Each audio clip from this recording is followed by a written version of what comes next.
Il est de plus en plus entendu d'avoir une vision énergétique du monde, c'est-à-dire de voir le monde comme une grande circulation d'énergie. Plusieurs médecines traditionnelles, comme la médecine chinoise, conçoivent le monde comme cela, comme étant une cohabitation d'énergies de différentes natures. On parle de yin et de yang pour identifier deux polarités dans l'énergie qui circule dans le monde. On parle aussi des 5 éléments qui permettent de catégoriser plus finement les différents types d'énergie qui circulent dans le monde. Cette énergie, on l'appelle le chi, par exemple. Et c'est de cette énergie que je souhaite parler dans cette vidéo. Pour ma part, j'ai plutôt une vision vibratoire du monde. Et l'énergie est selon moi une manifestation de la vibration. Un peu comme si on faisait la distinction entre le filament d'une ampoule et la lumière.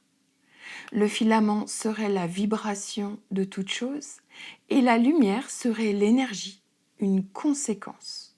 Dans ma pratique de la guérison spirituelle, j'ai donc à cœur de travailler plus sur le vibratoire que sur l'énergie, en ayant la foi que modifier une vibration modifie l'énergie. Modifier l'espace vibratoire d'une personne, le mettre en changement, impacte directement son énergie. Mais il peut être nécessaire d'intervenir sur une énergie bloquée, et c'est le travail des énergéticiens et des magnétiseurs. Revenons maintenant à cette énergie de vie qui habite toute chose. C'est un univers fascinant et très apprenant. Cela parle de la notion d'écologie personnelle et je vais essayer de vous expliquer ce que j'entends par écologie personnelle. La première question qui se pose dans cet univers énergétique, c'est d'où vient cette énergie de vie ? Il y a plusieurs réponses selon la spiritualité, selon la tradition, selon la culture. Le Tao propose une construction à partir de l'énergie du ciel et l'énergie de la terre. Cela est symbolique, bien sûr. Cela dit qu'il y a une polarité initiale, comme pour l'électricité.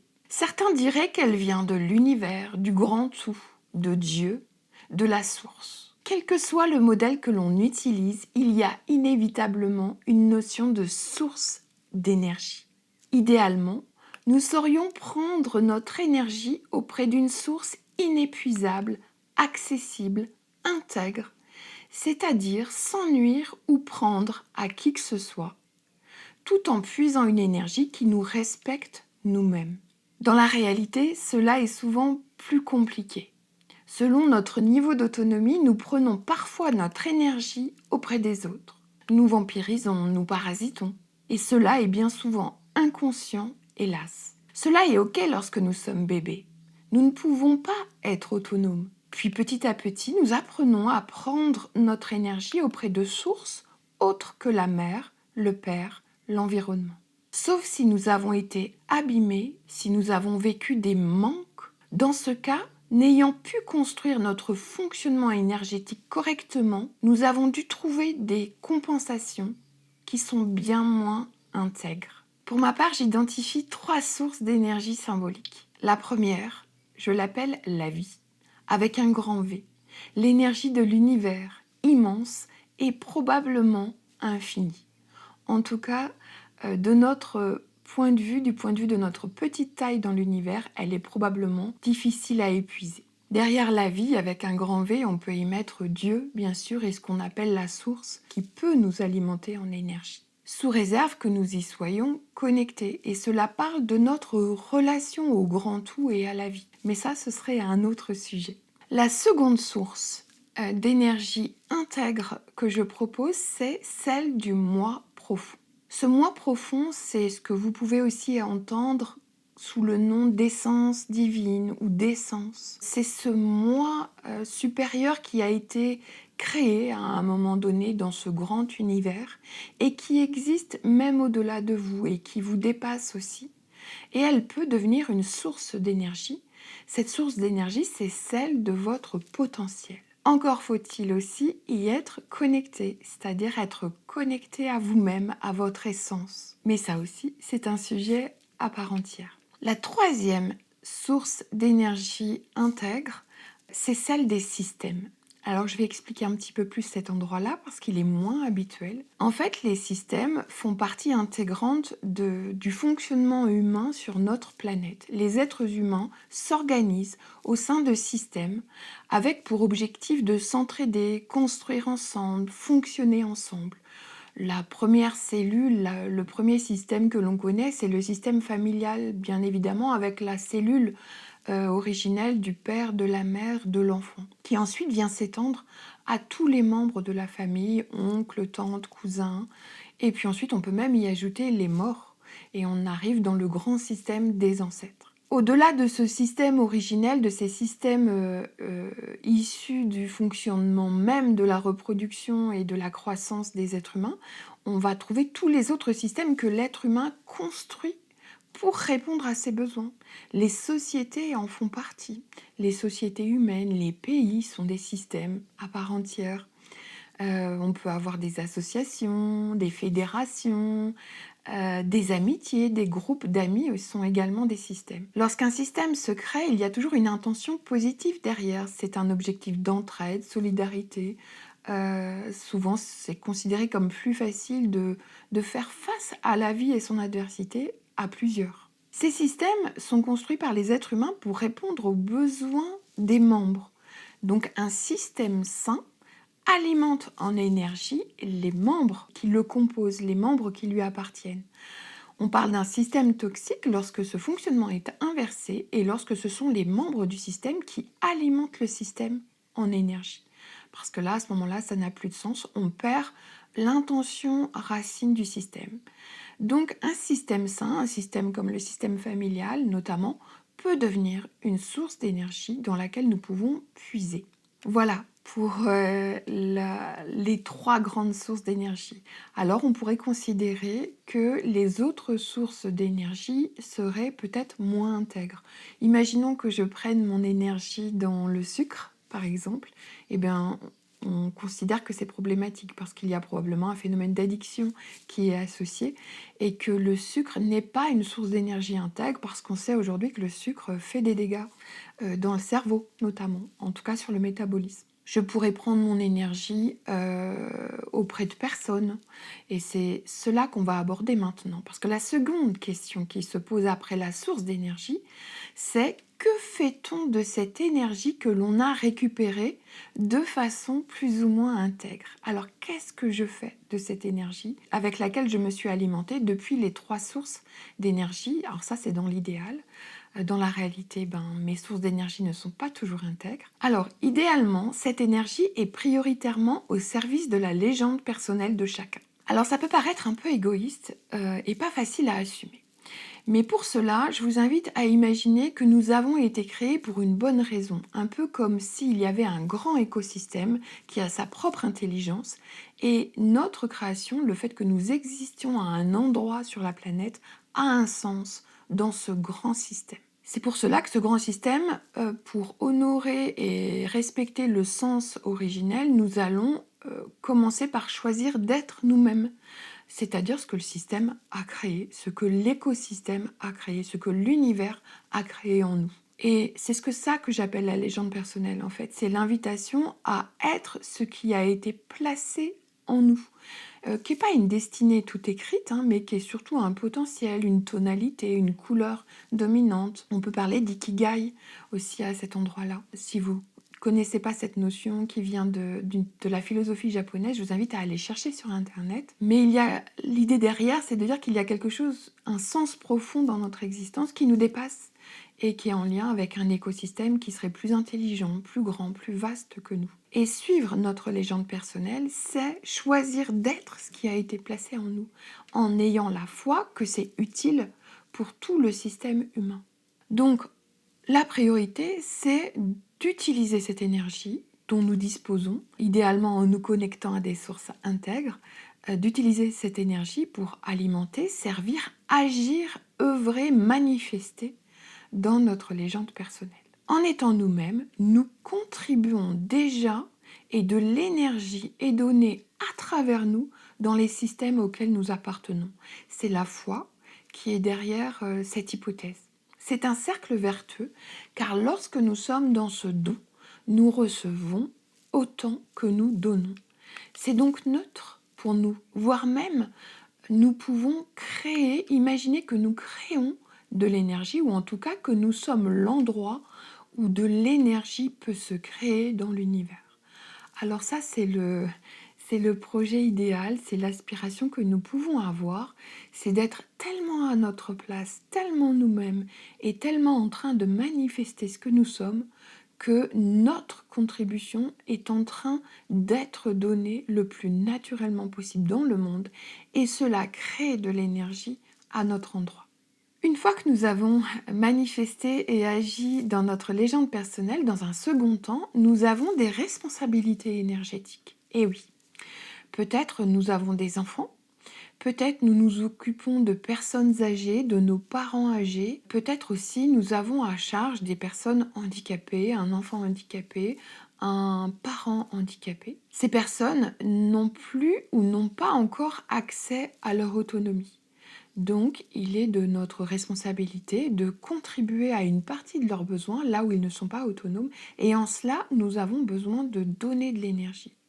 Mais en fait, c'est complètement OK de donner de l'énergie puisque nous nous sommes rechargés dans la première étape en suivant notre légende personnelle. Donc c'est complètement OK d'être dans cette générosité, dans ce don, où nous donnons de l'énergie parce que nous en avons. Donc là, c'est l'endroit où nous nous occupons de l'autre parce que c'est un choix, parce que c'est un choix de cœur, pas un choix sauveteur, mais un vrai choix généreux parce que nous en avons la capacité. Le choix sauveteur, une petite parenthèse, le choix sauveteur, c'est lorsque nous sommes en train de donner de l'énergie que nous n'avons pas. Et donc c'est contre-productif parce que si nous n'avons pas ce que nous sommes en train de donner à l'autre, nous allons devoir compenser et aller chercher cette énergie ailleurs, souvent dans du parasitisme ou du vampirisme. Et c'est en cela que c'est contre-productif parce qu'en fait, nous prenons de l'énergie ailleurs, donc nous ne sommes pas intègres dans notre fonctionnement, puis pour le donner à des personnes dont nous avons décidé de nous occuper par souci de l'image, par croyance que c'est ça, être généreux. Bref, c'était une parenthèse sur le fonctionnement sauveteur. Donc nous donnons de l'énergie, idéalement, que nous avons, parce que nous nous sommes rechargés, parce que nous avons répondu à nos besoins. Alors dans la réalité, ça ne se fait pas non plus toujours dans le bon ordre. Beaucoup de personnes ont des fonctionnements inversés, c'est-à-dire qu'elles s'occupent des autres, puis s'il reste un peu d'énergie, elles s'occupent de leur légende personnelle. C'est-à-dire qu'elles se mettent en deuxième, en second. Alors dans l'instant, ça peut paraître utile, ça peut faire sens parce qu'on est en train d'aider une personne et que cette personne va très mal et qu'effectivement, après lui avoir donné notre énergie, elle va mieux. Mais de façon globale et systémique, c'est absolument contre-productif parce que notre légende personnelle n'avance pas. Donc nous ne sommes pas du tout en train d'apporter notre vraie contribution au monde. Donc il y a un peu un ordre des choses, et c'est ça, être écologique. Tous ces fonctionnements énergétiques parlent de notre écologie personnelle. Notre écologie personnelle, c'est comment je fonctionne dans mon énergie. Où est-ce que je prends mon énergie? Est-ce que je la prends dans des sources intègres ou pas? Ou bien est-ce que je la prends auprès des autres, en les vampirisant, en les parasitant? Et ensuite, comment je gère cette énergie? Est-ce que je suis une bonne jardinière pour mon potager? Est-ce que je suis correcte, intègre, respectueuse vis-à-vis de cette énergie précieuse que je puise dans l'univers? On peut même dire énergie sacrée. Je ferai sans doute une autre vidéo pour parler de la dimension sacrée de cet endroit énergétique que l'on associe à la Kundalini. Peut-être c'est un mot que vous avez déjà entendu, mais ça sera l'objet d'une autre vidéo. Alors, une fois qu'on a dit ça, il se peut aussi que nous soyons vampirisés, parasités par d'autres qui ne seraient pas dans leur autonomie énergétique. Donc je vous invite aussi à relativiser, à ne pas diaboliser, parce que quelque part nous sommes tous un peu vampires, un peu parasites, et nous sommes tous un peu vampirisés, parasités. On va parler d'un fonctionnement énergétique pathologique s'il y a vraiment un gros déséquilibre. Par exemple, si je suis extrêmement vampire ou extrêmement parasite, ou bien si je suis extrêmement vampirisée ou extrêmement parasitée. On aspire à ce que, on va dire, 80% de notre fonctionnement soit intègre, et qu'on peut tolérer un 20% qui est un petit peu moins intègre parce que ça fait partie de l'imperfection humaine et que ce ne serait pas OK de viser la totale perfection. Pourquoi? Parce que derrière, il y a tous les systèmes d'attachement et de symbiose humaine. Même si nous sommes adultes, nous avons besoin un tout petit peu de symbiose avec les autres. Et à cet endroit-là, les fonctionnements énergétiques ne sont pas complètement 100% intègres et c'est OK, ça fait partie de l'humanité.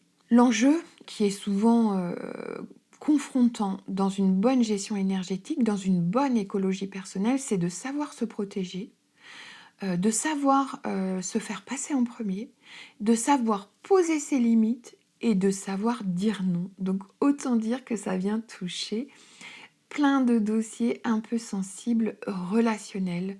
Tout ça touche bien sûr à l'estime de soi, à l'amour que nous avons pour nous-mêmes, à l'importance que nous nous accordons. Si nous avions un appareil pour voir les flux énergétiques de chacun, pour voir les flux d'énergie qui circulent entre les uns et les autres, cela ferait souvent peur à voir. C'est sans doute le bazar la plupart du temps et pas si souvent sain que cela. Alors je vous invite à avoir de la compassion pour vous dans cela. Tout ça est bien évidemment inconscient, sans malveillance. Cela se met en place dans nos constructions par rapport à des blessures, des traumatismes. Et évidemment, cela demande un travail sur soi, un travail de changement, des guérisons pour pouvoir faire progresser notre écologie personnelle vers quelque chose de plus intègre, de plus sain, de plus respectueux. À tout cela s'ajoute tout un tas d'autres phénomènes, comme les phénomènes de fuite. On parle de fuite énergétique, c'est-à-dire que l'énergie rentre, mais elle fuit quelque part. Nous avons des fuites énergétiques, c'est-à-dire que nous n'avons pas à notre disposition la totalité de notre énergie.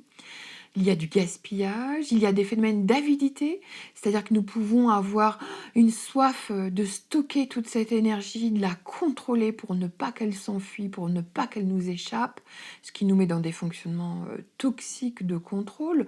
Nous pouvons avoir des peurs de manquer parce que nous avons vécu des manques.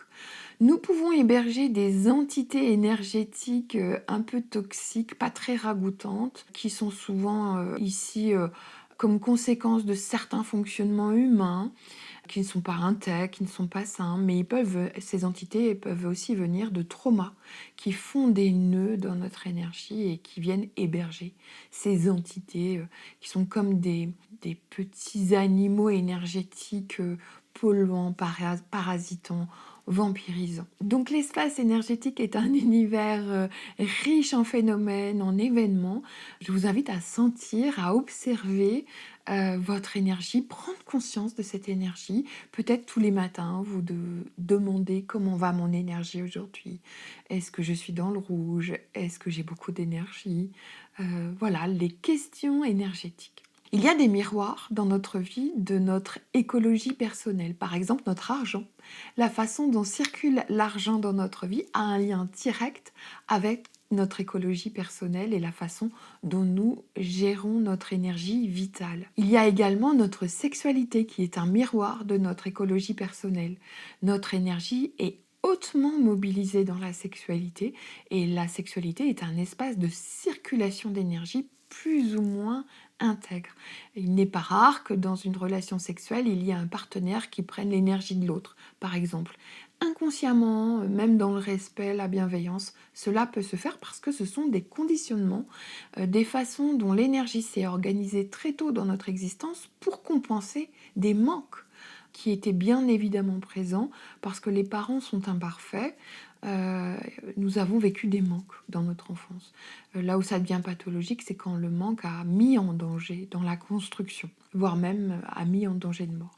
Alors il y a une dernière question qui vient avec cette notion d'écologie personnelle. Est-ce que l'écologie mondiale, la façon dont nous gérons les ressources planétaires au niveau mondial, ne passerait pas par une mutation de nos écologies personnelles?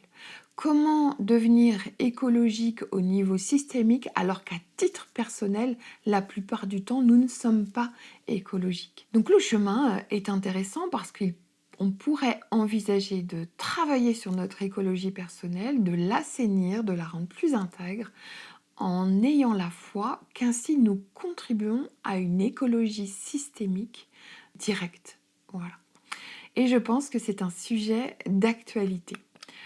Alors comment faire ça? Comment travailler sur notre écologie personnelle? Eh bien, en travaillant sur soi, bien sûr, en guérissant ses blessures, en apprenant, en observant, en s'observant, en ressentant et en apprenant à ressentir, et en aspirant à l'autonomie autant que possible dans tous les domaines de notre vie. Vous pouvez faire un bilan de votre autonomie. Où est-ce que je suis autonome? Où est-ce que je ne le suis pas? Et comment je pourrais me mettre en route vers un peu plus d'autonomie. L'autonomie est un chemin. On ne devient pas autonome du jour au lendemain. On le sait en éduquant des enfants. C'est un apprentissage continu, l'autonomie. Donc, ce qui compte, c'est d'être en mouvement, d'être en chemin vers l'autonomie et d'être dans une aspiration à l'autonomie. Alors ensuite, il y a un livre que je trouve qui décrit merveilleusement bien tout ce petit monde des échanges, des flux, des circulations énergétiques entre les êtres humains. Ce livre, c'est La prophétie des Andes de James Redfield. C'est un best-seller, vous le trouverez partout sur Internet et je ne peux que vous inviter à lire ce livre pour approfondir cet espace de l'énergie vitale et de l'écologie personnelle. Voilà, j'espère que j'aurai pu vous initier à ce petit monde, à ce grand monde de l'énergie vitale, du chi. C'est tout le vivant qui est en jeu derrière, tout le vivant planétaire, tout le vivant humain. Donc pour moi, c'est un espace complètement sacré et c'est un espace d'introspection à part entière. Merci pour votre attention.